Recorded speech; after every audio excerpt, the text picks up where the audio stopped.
اور اعلیٰ حضرت امام اہل سنت نے تو ہمیں ایمان عقیدے کی جلا بخشی ہے نا. امام احمد رضا خان فاضل بریلوی کے لیے کچھ سرپرے لوگ یہ کہتے ہیں ہر جگہ احمد رضا خان کیوں؟ ان کی محفلوں کا آغاز بھی یہ بریلویت کی فکر کو ہم پر تھوپنا چاہتے ہیں.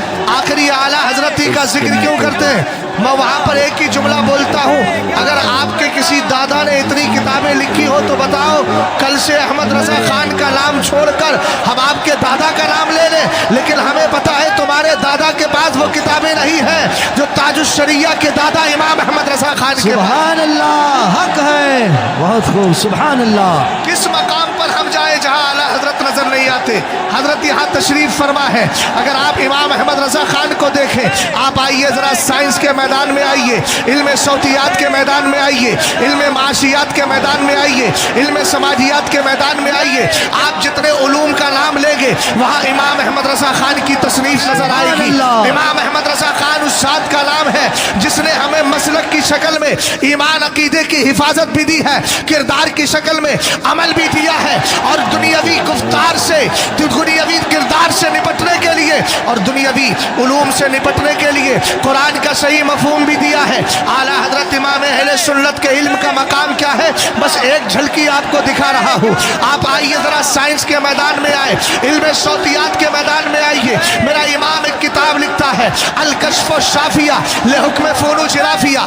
اعلیٰ حضرت سے پہلے جتنے بھی لوگ تھے، جتنے بھی سائنسداں تھے، آج یہاں بہت سارے افراد بیٹھے ہیں، اپنے آپ کو سمجھتے ہوں گے ہم نے بایو کے اندر بہت مہارت حاصل کی ہے، کیمسٹری میں کی ہے، فزکس میں کی ہے، سائنس میں کی ہے، میتھ میں کی ہے. مگر امام احمد رضا خان کے سامنے بڑے بڑے سائنسداں بھی گھٹنے ٹیکتے نظر آتے ہیں، بڑے بڑے نجومی بھی اپنے علم کی خیرات مانگتے نظر آتے ہیں. لیکن اعلیٰ حضرت کو میں نجومی نہیں کہوں گا، اعلیٰ حضرت تو سرکار کے عاشق ہے. امام احمد رضا خان کیا ہے؟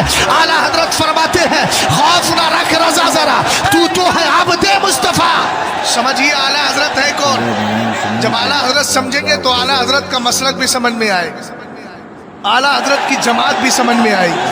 توجہ ہے نا؟ اعلیٰ حضرت امام اہل سنت کے مسلک کا نعرہ کیوں ہے؟ اس پر بھی آپ کا ذہن و دماغ تھوڑا قریب کر کے چلا جاؤں گا. امام اہل سنت سے پہلے جتنے بھی سائنسداں تھے سب کا یہ کہنا تھا کہ ہماری وائس فنش ہو جاتی ہے، دھونی کا وناش ہو جاتا ہے، آواز ختم ہو جاتی ہے. اعلیٰ حضرت نے کرنا، سید صاحب قبلہ نے کتنی تقریر کی؟ 1 گھنٹہ تقریر کی. 1 گھنٹے میں حضرت نے 100-200 سبحان اللہ بات چل رہی تھی امام احمد رضا خان فاضل بریلوی رضی اللہ تعالیٰ عنہ کی. اعلیٰ حضرت کا رسالہ الکشف الشافیہ لحکم فنون جغرافیہ. بات میں یہ عرض کر رہا تھا کہ میرے امام سے پہلے جتنے بھی سائنسداں تھے اور علم صوتیات کے جتنے ماہر تھے سب نے یہ لکھا کہ آواز ختم ہو جاتی ہے.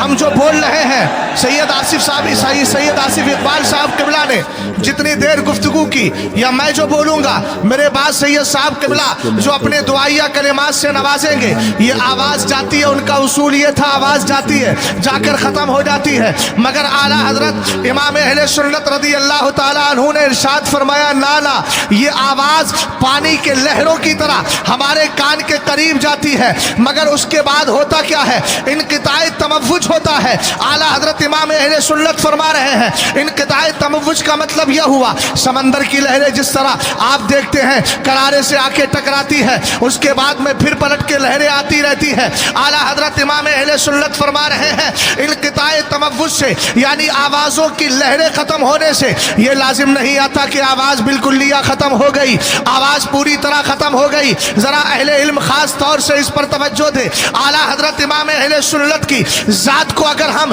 اعتقادیات کے اعتبار سے بتاتے ہیں، عملیات کے اعتبار سے بتاتے ہیں، تو اعلیٰ حضرت امام اہل سنت کی ذات کو ہمیں اثریات کے حوالے سے بھی پہچان کرانا چاہیے، تاکہ زمانے کو پتہ چل جائے جو مصطفیٰ کریم کے عشق میں ڈوب جاتا ہے، جس کی بولی یہ ہوتی ہے کروں کیوں مدح اہل دول رضا، پڑے اس بلا میں میری بلا، میں گدا ہوں اپنے کریم کا، میرا دین پا رہے نہ نہیں. تو سرکار علیہ السلام کی بارگاہ سے جب کریم کی بارگاہ سے